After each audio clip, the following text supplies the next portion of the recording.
Hi, I'm Stacey Dumbacher with Junior Achievement and the Director of In-Class Programs, and I'm really excited to work with you and your students.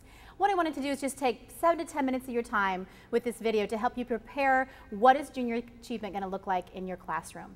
Before you watch this video, you would have received an email, and that has a teacher training brochure in it. And if you'll make sure that you have that, we're just going to walk through that. The reason I do that is so you can make notes on it and that you have it to refer back to during the program. So let's go ahead and get started. The teacher training brochure is going to be the one that looks like this.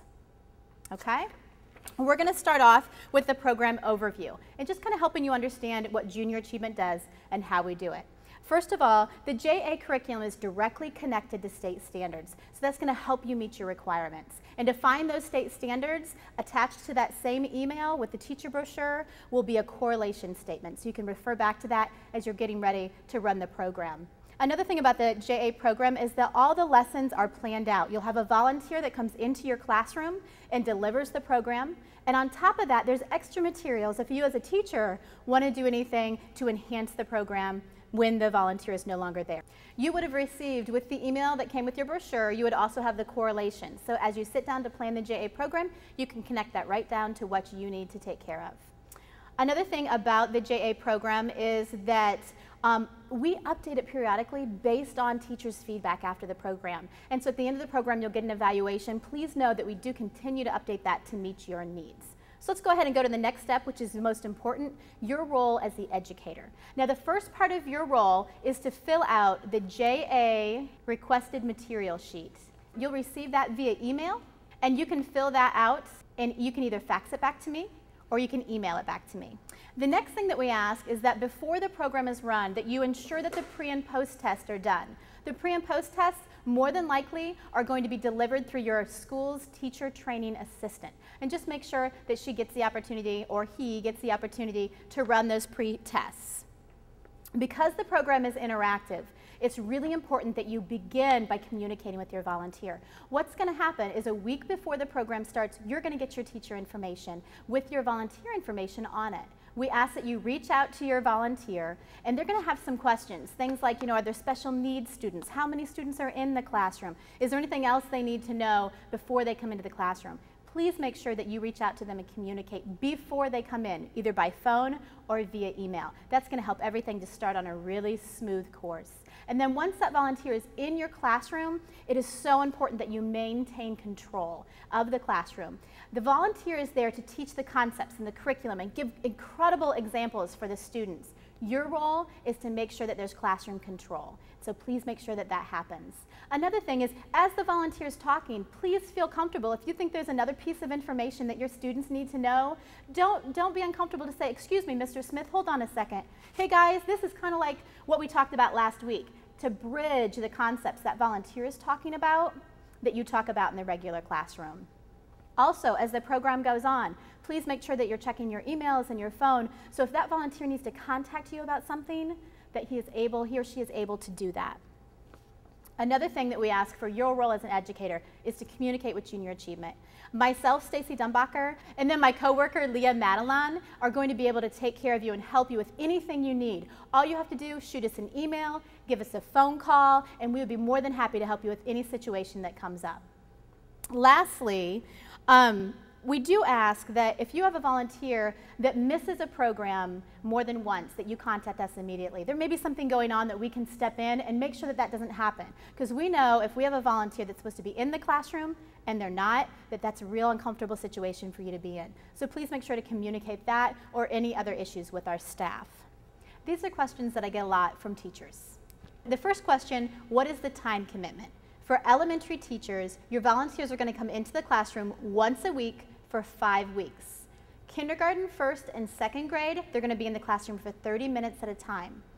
Third, fourth, and fifth grade, they're going to be in there for 45 minutes at a time. For our middle school teachers, the volunteers are going to come in 6 different times for 45 minutes each visit. And for our high school, that's going to be 7 different visits for 45 minutes. Okay, the next question, is it my responsibility to find a volunteer? Ultimately, no, it's not. It's JA's responsibility. However, what we find is if the teacher and the volunteer already have an existing relationship, that is so beneficial in the classroom because the teacher and the volunteer already know how to work together. So if you have a person in the business or in the teaching community that would be good to volunteer in your classroom, just share that with the Junior Achievement staff. The next question is, what kind of training does my volunteer get?